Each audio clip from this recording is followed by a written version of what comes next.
Kemajuan tidak lahir hanya dari ide besar, tetapi juga dari kemampuan untuk mewujudkannya.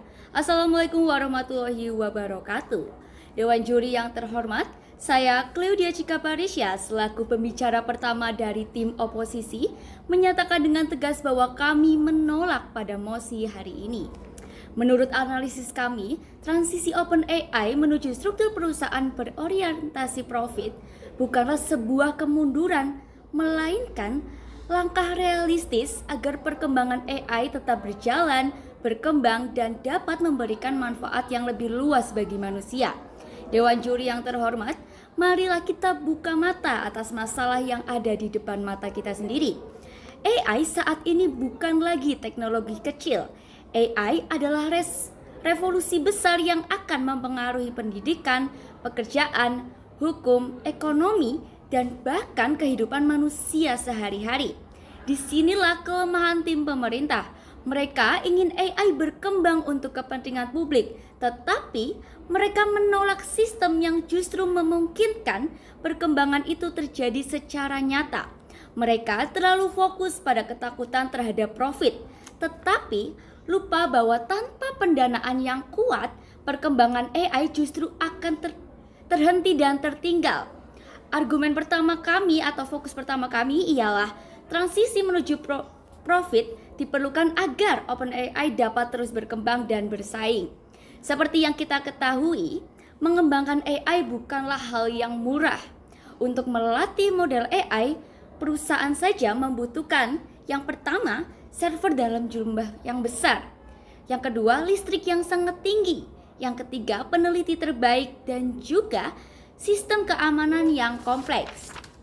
Artinya, perkembangan AI membutuhkan investasi yang luar biasa besarnya. Dan inilah mengapa transisi menuju struktur perusahaan profit menjadi hal yang sangat penting. Karena idealisme saja tidak cukup untuk mempertahankan perkembangan teknologi sebesar ini. Dengan segala hormat, saya harus mengoreksi pernyataan tim pemerintah yang menganggap orientasi profit pasti akan merusak tujuan sosial. Pernyataan itu tidak valid karena bertentangan dengan fakta yang ada. Faktanya, banyak teknologi besar yang berkembang justru karena adanya investasi dan kompetisi pasar. Internet berkembang karena investasi, smartphone berkembang karena investasi, bahkan teknologi kesehatan pun juga berkembang karena adanya pendanaan yang besar. Jadi, profit bukanlah musuh perkembangan. Profit justru akan menjadi bahan bakar inovasi. Dan perlu digarisbawahi, OpenAI tidak berubah menjadi perusahaan profit biasa. Mereka menggunakan struktur public benefit corporation yang tetap mengizinkan perusahaan mengejar kepentingan publik bersamaan dengan keuntungan perusahaan. Artinya, tujuan sosial masih tetap ada dan dapat dilakukan. Ini seharusnya menjadi pengetahuan umum dari tim pemerintah.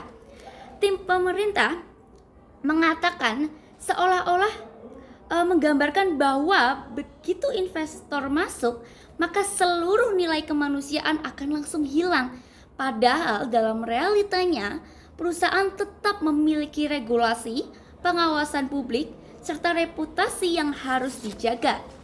Karena jika OpenAI menyalahgunakan AI secara berlebihan, kepercayaan publik akan hilang dan perusahaan juga akan dirugikan. Jadi, ada insentif kuat bagi mereka untuk tetap bertanggung jawab. Lanjut ke argumen kedua kami. Tanpa adanya transisi ini, perkembangan AI justru akan semakin tersentralisasi dan tertinggal. Tadi, tim pemerintah mengatakan bahwa profit akan membuat AI semakin dikuasai oleh perusahaan besar. Namun, justru tanpa pendanaan yang fleksibel, yang terjadi adalah hanya segelintir pihak saja yang mampu mengembangkan AI.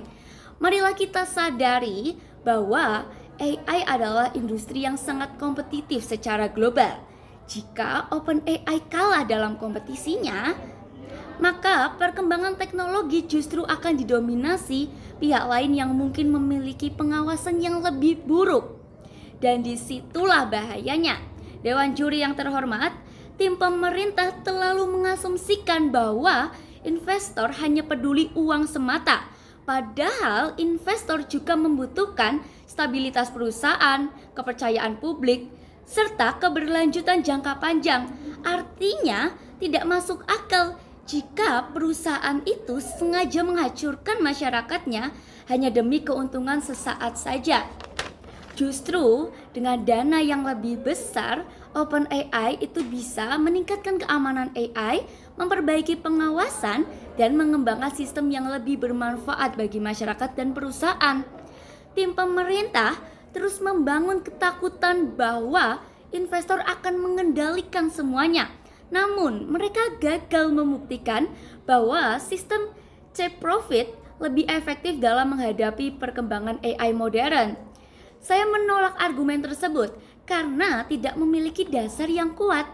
Karena pada kenyataannya, di realitanya sendiri, perkembangan AI saat ini berlangsung dengan sangat cepat ataupun pesat. Jika OpenAI terlalu dibatasi dalam pendanaan, mereka akan kalah dari perusahaan lain yang memiliki modal lebih besar.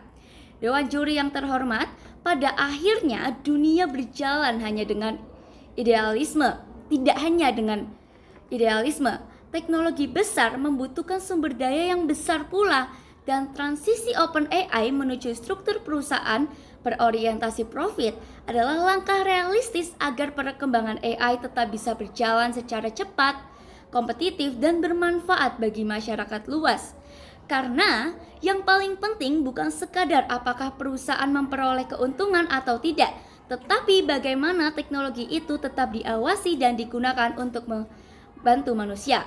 Oleh karena itu, kami dari tim oposisi dengan tegas menolak mosi pada pagi hari ini. Terima kasih. Wassalamualaikum warahmatullahi wabarakatuh.